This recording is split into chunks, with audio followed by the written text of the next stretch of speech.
आषाढी वारीनिमित्त अन्न आणि औषध प्रशासन अलर्ट मोडवर आलंय। पंढरपुरात अन्न आणि औषध प्रशासनाची विशेष तपासणी मोहीम आहे।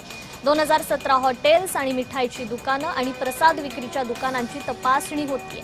विविध अन्नपदार्थांचे 172 नमुने प्रयोगशाळेत तपासणीसाठी जप्त करण्यात आलेले आहेत। नियमांचं उल्लंघन केल्यानं 3 आस्थापनांचे व्यवसाय परवाने देखील निलंबित करण्यात आले। मंगलमूर्ती मिसळ आणि bhel, hotel Swara and Chinese centre आणि हॉटेल श्री विष्णू सहस्त्रनाम यांच्यावर कारवाई करण्यात आलेली आहे। आषाढी वारीच्या निमित्तानं सोलापूर कार्यालयामार्फत 20 अन्न सुरक्षा अधिकारी यांचे पथकं कार्यरत आहेत।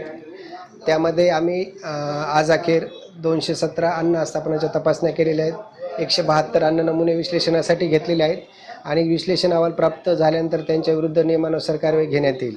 तसेच तपासणीवेळी आढळून आलेल्या त्रुटीच्या अनुषंगी आम्ही 3 हॉटेल आस्थापनांचा तात्काळ व्यवसाय बंद करण्याचे निर्देश कालच दिलेले आहेत आणि त्यांनी बंद ठेवलेले आहेत आणि त्याबाबतचा अभिलेख आम्ही आमच्या ताब्यात घेतलेला आहे।